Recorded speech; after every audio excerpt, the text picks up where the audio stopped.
I'm Lydia Moore, 35 years old, and perhaps the most painful thing I've ever carried wasn't what strangers said about me, but what my father never did. I grew up in Santa Clarita, California, in a home where the living room lights were always on, but praise for a daughter was cold and rare. My father, Thomas Moore, was the embodiment of discipline and reputation. Over the course of 39 years in the defense aerospace industry, he climbed from a design engineer to vice president of engineering at Vector Aero Systems. To him, work was a religion, technology was sacred, and my two brothers were living proof of the Moore legacy. Me? I was something else entirely. My oldest brother, Nathan, was an Air Force officer, handsome, every bit the military man, married to a nurse with two blonde-haired kids. My second brother, Eric, led the testing division at my father's company. Both of them followed the right path, the kind of men my father could proudly introduce at dinner parties. And then there was me. I loved the night. I was obsessed with stars. At 11, I cut up cardboard boxes and wired LEDs to build a model of the Apollo spacecraft. My dad asked if I'd taken supplies from the garage without asking. I didn't answer. I just wanted him to look at it and see something more than a dreamy little girl. I studied aerospace engineering at Purdue, a place my father once scoffed at as not for the overly sensitive. I juggled classes and lab jobs, ate cold sandwiches beside vibration test rigs, and clawed my way through scholarships like someone grasping for air. I graduated with honors, but at the commencement ceremony, our family seats were empty. My mom sent a text, "Proud of you." My dad? Nothing. I accepted a position at Halcyon Dynamics, a commercial satellite R&D center outside Seattle. 4 years later, I was promoted to systems integration lead. By the time I was 32, I became the first woman in company history to hold a title of Director of Orbital Analysis. Yet every Thanksgiving or Christmas back home, he still raised a glass to Nathan for his new base command, or to Eric for expanding the manufacturing line. As for me, Lydia does something with machines in a lab. They say the need for parental validation fades with time. That's wrong. It doesn't fade, it calluses, like your palms after pushing on a door that never opens. Sometimes I wondered if things would have been different if I'd been born a boy. I didn't need him to fall on his knees. I just wanted, just once, for him to look me in the eye and say, "I'm proud of you." But no. I was always too different, too emotional, not cut out for real engineering. Once, I told him I'd been invited to speak at a space technology conference in San Francisco. He shrugged. Must be one of those inspirational panels. I gave a half smile. I was the keynote speaker. In recent years, I'd let the hope die down, but deep inside, a quiet corner refused to go dark. And that part of me couldn't ignore the invitation to his retirement gala, an opulent evening at the Grand Meridian Hotel, with farewell speeches, career highlights, and champagne under chandeliers. I wrestled with it for days, held the envelope over the trash more than once. But I ended up opening the drawer by my bed instead, the one where I kept an old photo, a picture I'd held onto for over 20 years, the only photo where he had truly smiled at me. Standing beside me, at the citywide science fair when I was 13. I had won first prize that day. He'd placed a hand on my shoulder, a short, awkward touch, but I remembered. He clearly had not. I slipped the photo into a thin wooden frame, carefully wrote a message on the back, and wrapped it in silver gray paper with a black ribbon. Not a large gift, but just enough to make someone pause.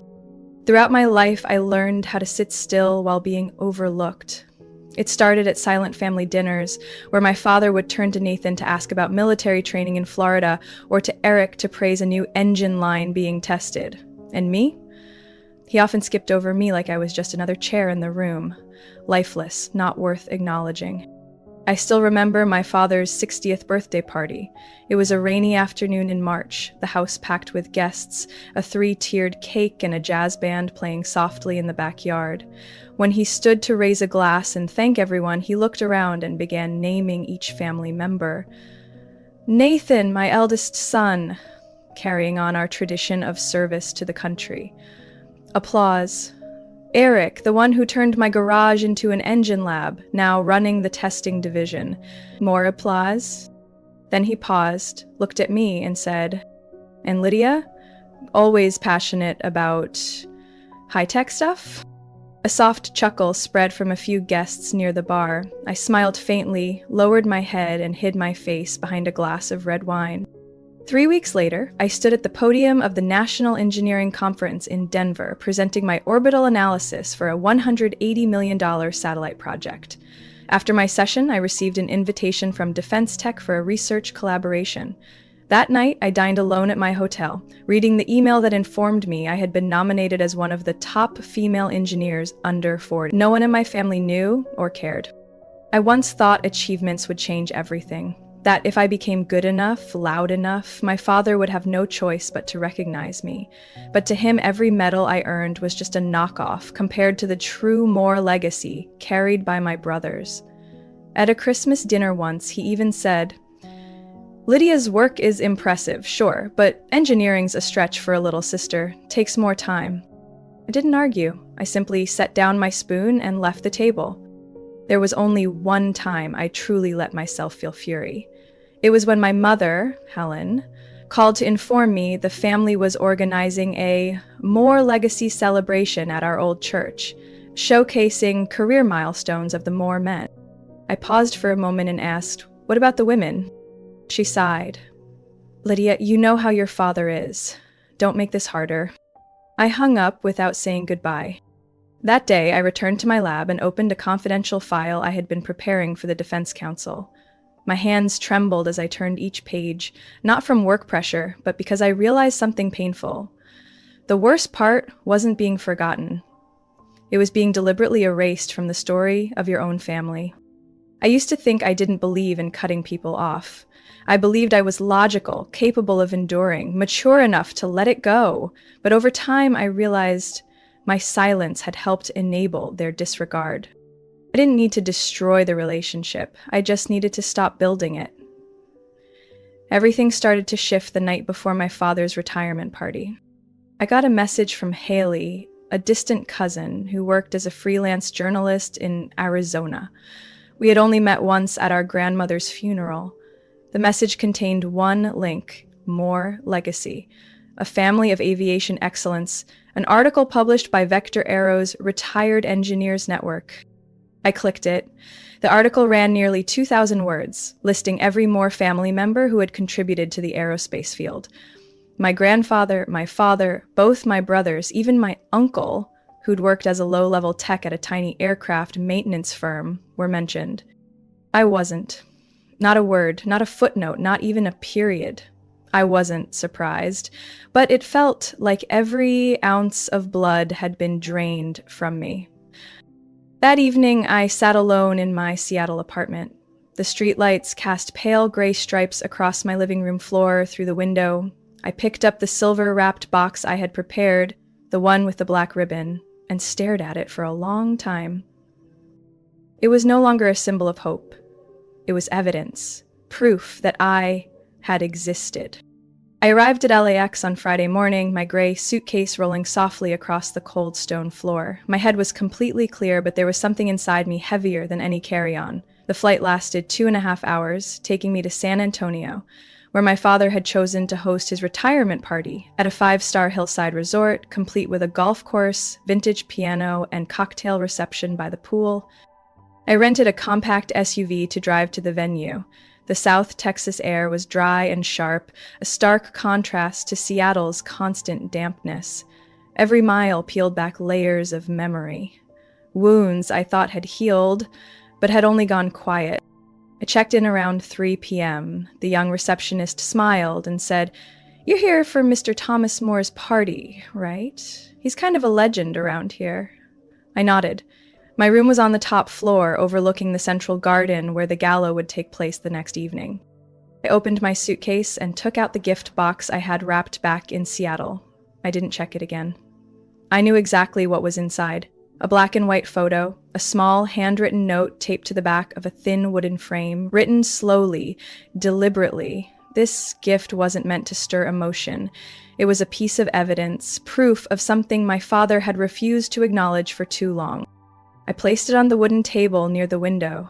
The golden Texas sunset stretched across the box like a soft spotlight.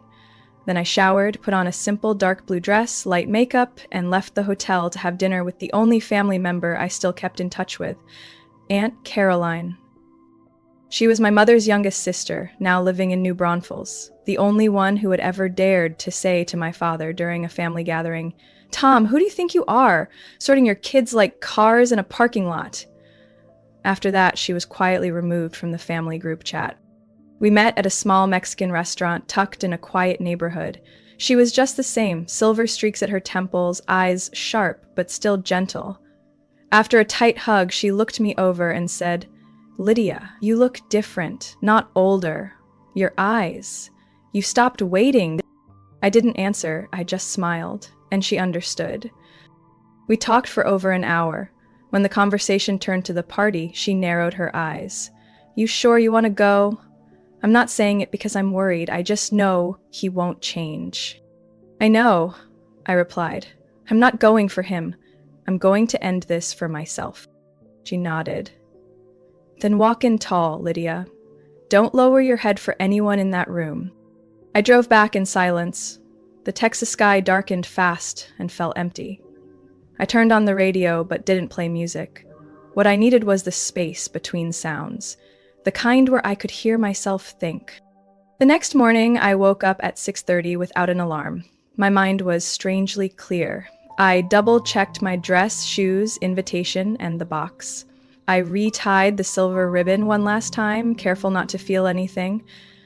No nerves, no anger, no hope. When I walked into the hotel lobby at 6 p.m., the party had already begun. A large welcome sign stood out front in gold lettering, honoring 39 years of legacy, Thomas Moore's farewell gala. Beside it was a portrait of him in his younger years, standing in front of a prototype wing his company had once produced, eyes gazing toward the sky. Inside was a sea of people. Former colleagues, industry leaders, lifelong friends, and recognizable names from defense tech magazines I'd grown up reading. I saw Nathan shaking hands with a general, Eric laughing loudly by the bar. My mother was nowhere in sight, and my father, he stood surrounded by men in dark suits, animatedly recounting some past triumph. His laughter rang out, arms gesturing with practiced confidence, eyes bright as if time had never touched him. No one noticed me at first. I quietly approached the registration table, confirmed my name, and was escorted to a table near the main stage. I sat down, placed the gift box in front of me, and folded my arms. What filled me wasn't fire, it was steel. The event unfolded exactly as I had imagined, soft string music playing while guests strolled past the bar, familiar stories recycled about the glory years, and polished smiles colder than the ballroom air. I sat still at my table, eyes scanning the room, not as a participant, but as an observer. At 8 p.m. sharp, the stage lights dimmed slightly, and a middle-aged man's voice echoed through the microphone. "Ladies and gentlemen, please find your seats. We're about to begin the main address, honoring a legend in the defense aerospace field, Mr. Thomas Moore." A wave of applause swept the room. I heard Nathan's laugh from the front table, his hand slapping the shoulder of a man in uniform. Eric nodded with enthusiasm, as if gearing up for a magic show. My father walked up to the stage slowly, deliberately, like someone who had rehearsed each step to project dignified humility. He wore a sharp black suit, a slate gray tie, and a lapel pin marking 25 years of service to a next-gen jet propulsion program. He smiled slightly, raised the mic, and began.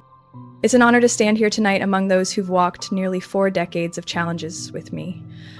I'm not someone who expresses emotions easily, but tonight, I want to take a few minutes to acknowledge my family. I sat up straighter, fingers tightening slightly around my glass of water. I wasn't expecting anything, but I listened. My wife, Helen, the one who reminds me to eat greens and schedule doctor visits, even when I claim to be too busy. Without her, I wouldn't have lasted this long. Soft laughter rippled through the crowd. I hadn't seen my mother, but I knew she was somewhere in the shadowy rows of guests. And my two sons, Nathan and Eric. He paused. The spotlight gently found their faces, beaming with pride. Nathan, a true soldier, always at the front, unwavering in his principles, the embodiment of loyalty and honor. Eric, perhaps the only engineer I know who can dismantle a machine and rebuild it better than the original blueprint. You've both made me prouder than anything I've ever drawn or built. Thunderous applause. A whistle rang out. I clearly heard someone shout, "Bravo!" from the right side of the stage. Then he stopped. Of course, not everyone in the family chooses the same path, he smiled. Not at me, but at the crowd. Some are born to go far, in a more abstract sense. A light wave of laughter, like chairs scraping against marble, swept across the ballroom. A few eyes flicked toward me. No one said my name. They didn't have to. He continued, "To me, family is legacy. A chain of discipline, effort, and direction. Not everyone fits into that model, and that's okay. Each person has their role. The word hit my chest like cold steel. I had thought I could sit through it, hear his words without feeling. I was wrong. It wasn't because he lied, it was because he told the truth, in the most ruthless way. I didn't belong. I set my glass down and rose slowly. Eyes followed me as I walked toward the stage. Not to step up, but to stop at the first stair. The silver gift box was steady in my hands. The stage lights hit the wrapping, casting a cold gleam across my face. I looked up at him. "Happy retirement, Dad," I said, my voice calm like greeting a stranger in an elevator. From someone who went too far to turn back. I extended the box. He looked down, stunned for a moment. Then he reached for it, his lips twitching like he wanted to say something, but no words came. I turned away, walking across the ballroom, through lingering perfume and the faint scent of champagne. The sounds around me faded, leaving only the echo of my footsteps on the polished stone floor. No one called after me. No objections. Just a long silence trailing behind an act that perhaps no one in that room saw coming. I didn't look back as I walked out of the ballroom. The hotel hallway stretched out like a runway under soft light. Every step away from that stage was a step away from the years I'd spent waiting. I didn't feel proud. I didn't feel triumphant. I just felt quiet. A kind of quiet I'd never known. Not from the absence of voices, but because, for once, I no longer had to scream to be heard. Back in my room, I locked the door and left the lights off. My navy meal dress slipped off and pooled at my feet like a shell I had just shed. I stood in front of the mirror for a long time, hair still up, eyeliner sharp, but my eyes held no fire, no tears either. The phone buzzed, a message from Mom. "Lydia, what are you doing?" I didn't answer. 5 minutes later, another, from Eric. "You really didn't have to do that." Then Nathan. "You always have to make everything dramatic." I switched to silent mode, slid the phone into the nightstand drawer like dropping a stone into a deep well. That night, I lay in bed and didn't sleep. I just lay there, eyes wide open, chest rising and falling, feeling every heartbeat finally free from the weight of needing to be acknowledged. The next morning, rain fell unexpectedly over Texas. The droplets on the window reminded me of radar screens I watched daily at JPL, but quieter. At 8 a.m., I wheeled my suitcase out of the room. No goodbyes. No send-offs. The receptionist handed me my car key with a professional, empty smile. "Thank you for staying at the Grand Meridian, Miss Moore." I nodded. Words were no longer necessary. I didn't drive straight to the airport. I turned down an old road into the historic part of town to a little cafe I had visited years ago after Grandma's funeral. It hadn't changed. Same faded sign, same creaky wooden chairs. I sat by the window, ordered a hot latte, and watched the rain smear across the street. Then my phone rang, a number I didn't recognize. I hesitated, then picked up. "Lydia," a rough, familiar voice. "My father." I said nothing. "Yesterday, when you handed me that box, you knew people were watching. Was that to humiliate me?" Still silent, he sighed. "I haven't opened it." "Then don't," I said, calmly. "But I will." A pause. "I just don't understand, Lydia. You have a career, recognition. Why?" "Why would I need you to see it?" I cut in. My voice wasn't raised, but the woman at the next table glanced over. "Because you were the only person who ever made me believe I wasn't enough." Silence. "The photo in that box," I said, "was proof that, at least once, just once, you were proud of me. I kept it for 22 years because I thought it was real." He didn't argue. "I don't need an apology. I don't need you to change. I just need you to know, the emptiness you left behind, I filled it, not with forgiveness, but with myself." "Lydia."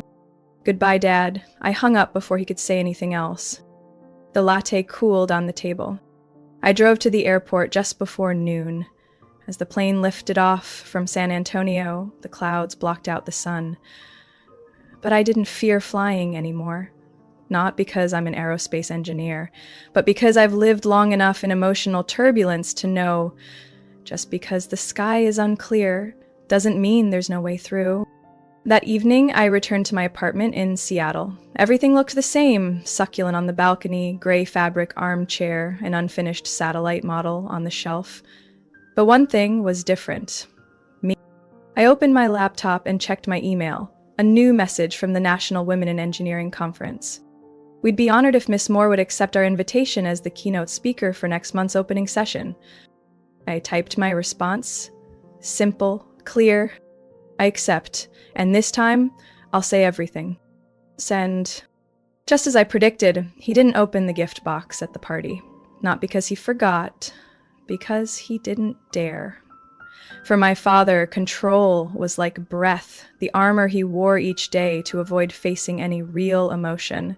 In front of hundreds of guests, he kept smiling, shaking hands, saying gracious things, as if the daughter who had just walked out of the ballroom had never existed. But I knew, alone in his hotel room at the end of the night, he would open that box, and he would see the photo. That photo I'd kept for 22 years in a sealed envelope, hidden deep in the bottom left drawer of my desk. It was a picture of me and him, taken at the Eisenhower Middle School Science Fair. I was 12, thick glasses, messy bun, gray hoodie, grinning wide. I stood beside the ISS space station model I'd built from toilet paper rolls, scrap wire, and hot glue. What made the photo special wasn't me, it was him. He stood just behind me, one hand on my shoulder, the other holding my first place certificate. And he was smiling. A real smile. Not the polite nod at banquets, not the camera-ready grin for the press. It was an unguarded moment, the kind of look that said I was something he never expected, but couldn't deny. I remember that day clearly. Mom made him come. He didn't want to. He sat arms crossed in the back row, checking his watch, but when they announced I'd won the district-wide prize, the whole auditorium clapped, and he, for a brief second, stood up, didn't say congratulations, just walked over, placed a hand on my shoulder, and posed for that photo with a student reporter, and never mentioned it again. Under the framed photo in the gift box, I placed a small card, just 4 words. "I kept this. I'm done." I didn't write anything else, because if after all these years he still didn't understand, then no words would make him. Sunday night, I got another call from Mom. This time, I answered. "I know you did the right thing yesterday, but your father? Is he okay?" I cut in. "In a strange way," she replied, hesitant. "After everyone left, he locked himself in the study until 2 a.m. No one could get in. Then he came out with the photo. didn't say anything, just placed it on the center shelf in the living room. I said nothing. I've never seen him display anything of yours before, she added. I think, he remembered. I leaned back in my chair, eyes on the ceiling. It doesn't matter anymore, Mom. A long pause. I'm sorry I didn't step in sooner, she whispered. I know you love me, I said. But now, I need you to know, I love myself too. I didn't want to be angry at her. She was just a product of a system she was never taught to challenge. But I no longer had the strength to explain on anyone's behalf. That night, I pulled out the identical photo I had given him, the extra copy I printed at 16, and placed it back on my desk. Not to remember, but to see clearly. I had once been a girl who dared to dream, and she deserved to be seen, even if no one ever did. The next morning, as I prepared my keynote for the upcoming conference, an email popped up in the corner of my screen from thomas.moore@vecteraarrow.com. Subject, no subject. That photo, I remember that day. I just couldn't keep it, because it scared me. Scared me that if I felt proud of you, then everything I believed before was wrong. I'm not writing this to justify anything. Just to let you know, you were right and I was wrong. No signature, no closing, that was it. I read it twice. Not to confirm regret, just to make sure I wasn't imagining it. I didn't reply. Because when someone has once made you believe your worth was conditional, silence sometimes is the only thing they're forced to hear. 2 days later, while I was in the lab checking data for the new satellite test, my phone buzzed. On the screen was a name I didn't expect to see again so soon. Thomas Moore. I hesitated, then picked up. Lydia. Right here. Silence. I could hear heavy breathing, the quiet creak of leather shifting. Then he spoke. Deeper, slower. Don't know where to begin. But I think I owe you something. I leaned against the edge of the table, phone still to my ear. I didn't call to collect, I said softly. I know. But I need to say this. He paused. I opened the photo, and I remember more than you think. I closed my eyes. That day, I really was proud. So proud. But I was afraid. Afraid you wouldn't be like me. Afraid that my belief in order, discipline, and direction would be thrown off because you were different. I swallowed. Because I'm a girl? You didn't deny it. Maybe partly, but not just that. You didn't seek approval. You challenged things. You pushed against molds. Every time you succeeded, I felt threatened because I didn't understand how you did it. He took a deep breath. And instead of learning, I chose to ignore it. That was my failure. I turned toward the window. Seattle sunlight lit up my desk, reflecting off the satellite model like the glow of a distant planet. I didn't need you to admire me. I just needed you to see me, I said. Voice steady, not angry, just plain truth. But you refused, year after year. I know. And I want to tell you something honest. You remind me of your grandfather. I frowned. You mean Everett? Yes. He never acknowledged me either. Said I was blind for chasing technology, for leaving the farm to study mechanics. He told me I wasn't a real man if I couldn't plow a field. I went quiet. I swore I'd never do the same, he continued, and yet I became just like him. For the first time in my life, I heard him look into his past. No defenses, no excuses. I thought you were a complex equation, but the truth is, you were just you, and I didn't bother to learn how to be a father to a child like that. A strange feeling rose in my throat. Not tears, something lighter, as if a stone long lodged there was melting. I didn't forgive him right away, but I didn't hang up. I'll be speaking at the National Engineering Conference next month, I said. Keynote! I know, he answered, quicker than I expected. I saw the announcement. If you don't mind, I'd like to come. I didn't answer immediately. No need to go on stage. No need for anyone to know I'm there. I just want to hear you speak, for real, for the first time. I looked at the floor, then toward the door. Tickets aren't free, I said, trying to joke. I'll pay, he replied with a quiet chuckle, a sound unfamiliar but not unwelcome. After the call, I sat for a few minutes, phone still in hand, unsure how to name the feeling. It wasn't joy, and definitely not victory. It was more like a hollow space, partially filled. That night, I called Mom. You know what? I said when she picked up. I think maybe Dad really wants to understand me this time. On the other end, she was silent. Then she said, I believe that, and I'll go with him to the conference. I sank into the sofa, eyes on the ceiling. Not everything was healed, but some wounds only need to be acknowledged as real to start the process of recovery. And maybe, after years of trying to prove I was right, I could finally step into the next chapter without dragging the weight of the last war. I returned to Seattle on a soft, sunny afternoon. During the flight, I didn't check emails or open my laptop. I just sat in silence, looking down at the snow-worn mountains and the deep lakes below.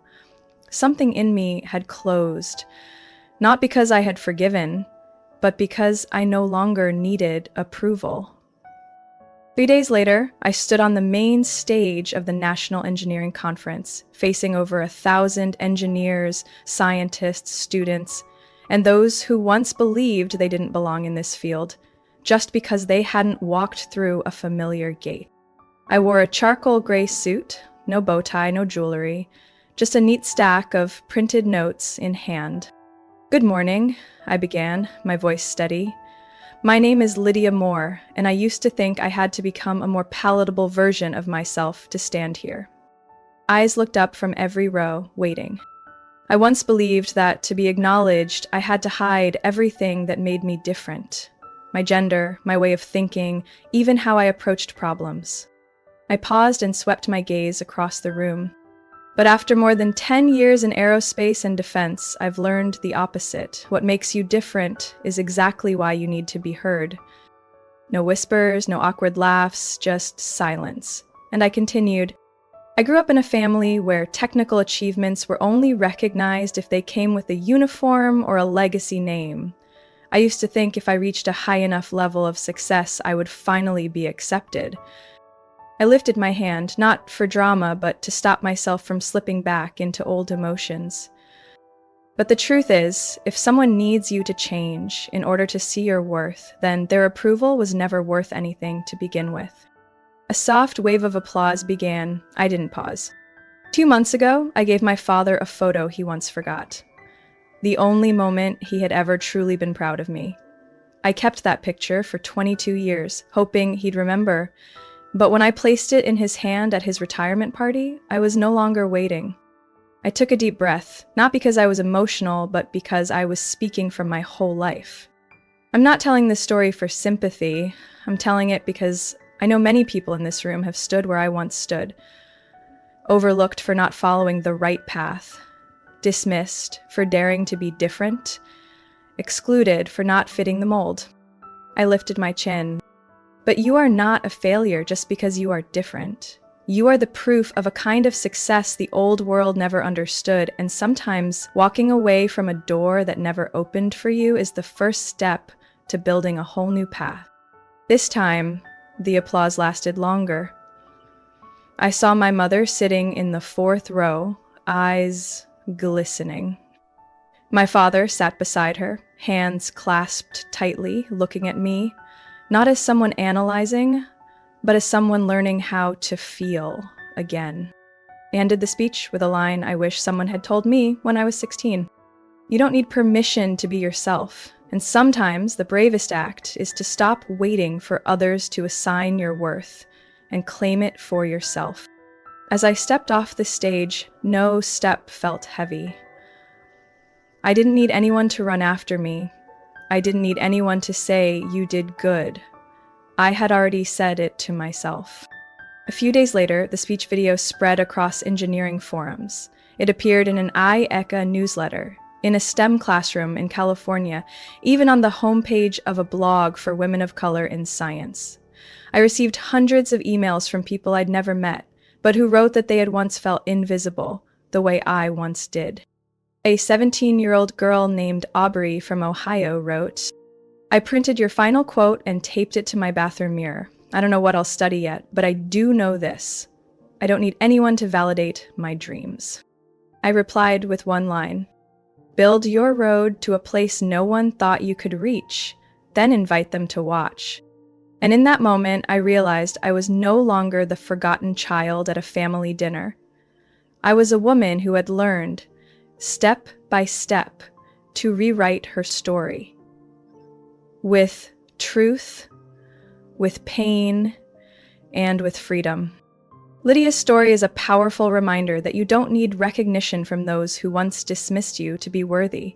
When you stop trying to fit into someone else's mold and start building your own definition of success, you don't just step out of the shadows. You become the light for yourself and for those silently struggling like you. True worth doesn't lie in approval. It lies in the courage to live authentically, even when no one clapped. What do you think about Lydia's choice? Was she too bold or simply brave enough to step out from under her family's shadow? Share your thoughts below, and don't forget to follow the channel for more powerful stories about family and life.